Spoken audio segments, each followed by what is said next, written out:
25 लाख नहीं लेकिन 5 लाख 6 लाख बच्चे सीरियस तैयारी करते हैं। कहाँ चला जाएगा ना पता भी नहीं चलेगा। कैसे कैसे इंसान नहीं, जानवर की तरह बच्चे बैठ के पढ़ते रहते हैं, मेहनत करते रहते हैं, हाथ घिस जाता है, ये गड्ढे पर जाते हैं हाथ में लिखते लिखते। तुमको क्या लगता है बहुत आसान रास्ता है ये? और तू ना ऑनलाइन पढ़ रहा है, तुम में से 90% बच्चे को ना पता ही नहीं। बैकलॉग हो गया तो बैकलॉग लेक्चर दे दिया, पूरा बेसिक मैथ पूरे 1.5 महीने 2 महीने का बैकलॉग खत्म करके दे दिया। क्यों किया? बहुत सारे बच्चे लेट ज्वाइन किए, वो डिजर्व करते थे, चलो ठीक है। अब कह रहे सर मोशन इन 1 डे भी दे दोगे तो मजा आएगा। हाँ, तुम मजे लेने आया है कि खुद मेहनत करने आया है? हाँ, तो एक काम करना, मैं ही तेरा पेपर दे देता हूं और मजा नहीं आएगा बता। मैं ही पेपर दे आता हूं जाके, तो क्यों इतना थक रहा है? मत थक बेटा, रेस्ट कर, मैं ही जाके पेपर भी दे आता हूं तेरा, मजा आ जाएगा। सर बाद में अब नहीं मांगेंगे सर, लास्ट। अबे लास्ट तेरा खत्म कहीं नहीं होगा, तू कामचोर है, घटिया है, नालायक है, बेवकूफ है, गिरा हुआ इंसान है। उनको छोड़ दे, जो जेन्यून होंगे उनको अलग कर देता हूं, नहीं तो तू सब वही गए। तुम में से आधे से ज्यादा बच्चों को तो पोछा लगवाना है बस, यहां आके पढ़ना कुछ नहीं है। जहां तक मेहनत की बात है तो करना, हो रही है तेरे से मेहनत। एक होमवर्क तो करके आता नहीं है, 6 बार बोल दिया वेक्टर पढ़ के आ जाओ तभी 2D पढ़ना हो, तो होता नहीं है। अच्छा एक बात बता, एक पोल क्रिएट करता हूं। संडे था, 2 तरह का संडे होता है। पहला संडे, तूने उसका कितना % यूज किया बता। क्या तुम्हें जितना तूने सोचा था कि बैकलॉग क्लियर करेंगे, क्या तूने कल का 100% यूज किया? कितना यूज किया? तू रोता है ना, मास्टर को गाली देता है ना तू कि नहीं नहीं हम थोड़ा भी नहीं पढ़ेंगे, हम बिल्कुल नहीं पढ़ेंगे। तो कोई क्लास नहीं थी, तूने जो सोचा था हम ये करेंगे, बता कितना % यूज हुआ?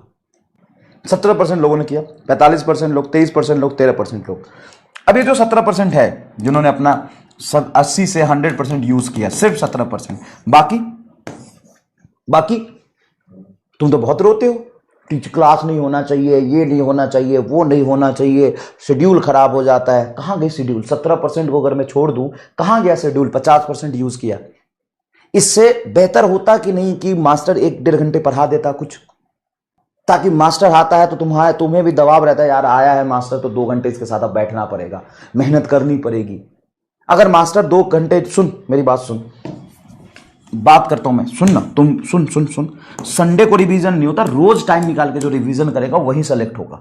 मान ले संडे है, जिस दिन संडे विथ टीचर, वो टीचर आया, क्लास ली, 30+ क्वेश्चन तुम्हें कराया 2 आवर में, तुमको लगेंगे उसको 4 घंटे कंप्लीट करने में। एग्रीड, 4 घंटे तुम्हें लगे कंप्लीट करने में। संडे विदाउट टीचर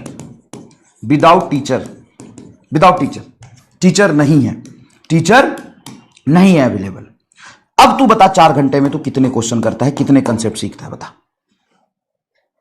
फिजिक्स की बात कर रहा हूं मैं अगर फिजिक्स की बात करूं, बायो की बात करूं, तो बायो जितना 2 घंटे में टीचर पढ़ा देता है आके, और तू बैठ के खुद पढ़ता है। तू, मैं तो एकदम एक्सट्रीम ले लिया, मैं तो सबसे बेवकूफ बच्चे की बात कर रहा हूं कि 2 घंटे में 30 सवाल कराए। अब मैं 2 ही घंटे की बात करता हूं, मान ले 2 से 2.5 घंटे में 30 सवाल कराए, और बहुत सारा कंसेप्ट भी पढ़ा है, सिर्फ सवाल की बात नहीं, बहुत सारा कंसेप्ट भी पढ़ा है। अब यहां पे तू 2 घंटे में क्या करता है बता, 2 से 3 घंटे में क्या करता है? मैं तो वर्स्ट ले लिया कि 4 घंटे तुम्हें लगे, 4 घंटे तुम्हें लगे, ठीक है। अब ये 4 घंटे में ये और ये विदाउट टीचर, बता कौन सा बेहतर है? ईमानदारी से बोलना, क्यों आके पढ़ाया, 2 घंटे पढ़ाया, जिसमें बहुत सारे कंसेप्ट भी तो बताएगा, बहुत सारे कंसेप्ट, और 30 क्वेश्चन कराया 2 घंटे में। उसको तू 2 घंटे अगर घर पे बैठेगा, 2.5 घंटे बैठेगा तो क्या करेगा बता कौन सा बेहतर है?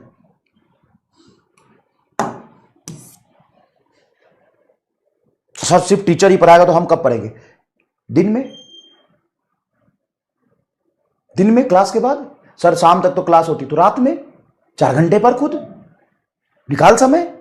तुमको क्या लगता है बहुत आसान रास्ता है ये? कंफर्ट, जो स्कूल की पढ़ाई है, ये स्कूल की पढ़ाई है, मास्टर पढ़ाएगा, फिर हम होमवर्क करेंगे, आराम से आहिस्ते आहिस्ते होंगे, डैश कुछ नहीं होगा, पीछे छूट जाएगा, कहां चला जाएगा ना पता भी नहीं चलेगा। 25 लाख नहीं लेकिन 5 लाख 6 लाख बच्चे सीरियस तैयारी करते हैं, तेरे जैसे कोचिंग में जाते हैं। और तू ना ऑनलाइन पढ़ रहा है, तुम में से 90% बच्चे को ना पता ही नहीं कि एक्चुअल में कंपटीशन का टेम्परामेंट क्या होता है, कैसे पढ़ाई होती है दिल्ली, बम्बे, कोलकाता, चेन्नई, बेंगलोर में, कैसे पढ़ाई होती, कैसे कैसे इंसान नहीं जानवर की तरह बच्चे बैठ के पढ़ते रहते हैं, मेहनत करते रहते हैं, कैसे मतलब हाथ घिस जाता है, ये गड्ढे पड़ जाते हैं हाथ में लिखते लिखते। कमजोर और सहारा ढूंढने निकलेगा ना, जीवन में कुछ नहीं कर पाएगा। कमजोरी मत दिखा, अपनी दिमागी दिवालियापन मत दिखा, मजबूत बन, मेहनत कर, और तेरे मेहनत के अलावा कोई और नहीं है जो तेरे लिए सेलेक्ट करा देगा। पटना में बहुत सारे बच्चे पढ़ते हैं, लखनऊ में, कानपुर में घिस जाता है पिछवाड़ा बैठे बैठे, पिछवाड़ा भी घिस जाता है बैठे बैठे। तुम यहां पे फॉर्मेलिटी पूरा कर रहे हो बेटा, बुरा लगेगा तो लग जाए। 85% लोग, तो फिर कौन है वो लोग जिस दिन संडे को अगर कोई क्वेश्चन प्रैक्टिस की क्लास रख दी जाए, कुछ पढ़ा दी जाए, तो कहते हो कि नहीं सर घटिया बात है, हम कब पढ़ेंगे? कौन है वो लोग? फिर ये 11% लोग है बस। ये देख ले, अपनी परसेंटेज देख ले आंख खोल के। लेकिन बेटा अगर तुमसे नहीं हो पा रहा है तो कोई और कर लेगा ना, बात समझ। मैं तुमसे ये कहते रहूं हर रोज की नहीं हो जाएगा, जैसे चल रहो चलते रहो, करते रहो, ये करते रहूं तो एक साल बाद तेरी अकल आएगी। एक छोटी सी एकदम छोटी सी एक कहानी बताता हूं। जब मैं जयपुर में कोचिंग में पढ़ा रहा था तो एक बच्चा बहुत आया था, गांव से आया था, मैंने तो किया, उसका सिलेक्शन नहीं हुआ। रिजल्ट के बाद आया, बोला कि सर हम गांव से पढ़े थे, तो हमको ना एक साल ये समझने में लग गया कि नीट का सिलेबस क्या है, क्योंकि हम गांव में तो कुछ पढ़े नहीं थे। तो हम कोचिंग में जयपुर में पढ़े ना, तो हमको पता लग गया कि सर सिलेबस में क्या क्या पढ़ना है। सर अगले साल हम सेलेक्ट होकर दिखा देंगे, सर थोड़ा डिस्काउंट चल करा दे। तो अच्छा बच्चा था, गांव का, सच में गरीब बच्चा था, मैंने करा दिया। अगले साल पूरा मेहनत किया, फिर एग्जाम दिया, उसका सिलेक्शन नहीं हुआ। मुझे नहीं पता चला, आया वो 10 दिन बाद, बोला सर, बोले हाँ भाई क्या हुआ?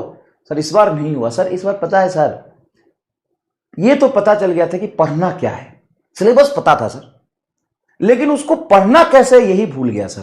मतलब कैसे उसको कवर करे, सिलेबस तो पता है कितना पढ़ना पड़ेगा, लेकिन उसको हम कंप्लीट नहीं कर पाए सर, पढ़ नहीं पाए पूरा। हमें सिलेबस पता था कि इतना सारे फिजिक्स केमिस्ट्री बायोलॉजी में पढ़ना है, लेकिन हम ये कंप्लीट नहीं कर पाए कि पढ़े कैसे उसको। चलो ठीक है भाई, मैंने बोला फिर करा देता हूं, फिर करा दिया। अगले साल फिर आया, अब क्या हुआ सर? इस बार ना सर, पहले साल तो ये पता चल गया कि सिलेबस कितना है, दूसरे साल ये पता चल गया कि सर उसको पढ़ना कैसे है। सर तीसरी बार सर क्वेश्चन प्रैक्टिस और रिवीजन पे काम नहीं कर पाया सर। अरे बड़ी मुश्किल बात है यार, चल करा देता हूं एक बार और। उसका करा दिया, फिर तीसरी बार ड्रॉप करके आया, फिर आया, सर इस बार भी नहीं हुआ। कहा है सर पहले साल तो सिलेबस पता चल गया पूरा, हम गांव से थे सर, कुछ नहीं जानते थे, पहले साल सिलेबस पता चल गया, दूसरे साल ये पता चला कि उसको पढ़ना कैसे कैसे है, तीसरे बार सर ये भी पता चल गया कि क्वेश्चन प्रैक्टिस और रिवीजन कैसी करनी है।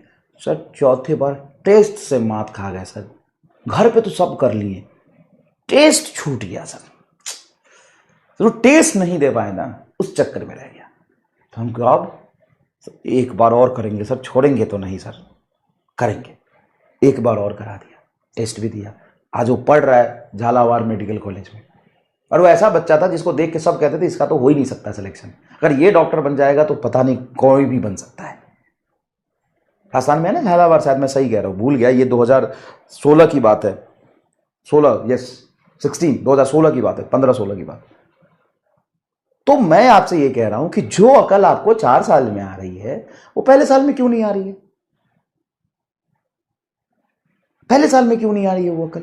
और अभी भी बहुत सारे बच्चे कहते हैं सर पढ़ाई तो सब कुछ हो गया, तो क्वेश्चन प्रैक्टिस नहीं कर पाए थे सर, हम लग गए कि हमको सिर्फ सिलेबस करना है, क्वेश्चन प्रैक्टिस नहीं कर पाए, टेस्ट नहीं दे पाए, ये सब चीज छोड़ देते हैं। तो सब चीज मत छोड़िए। जो 4 साल में चीजें हो सकती है वो 1 साल में भी तो हो सकती है, 2 साल में भी तो हो सकती है ना।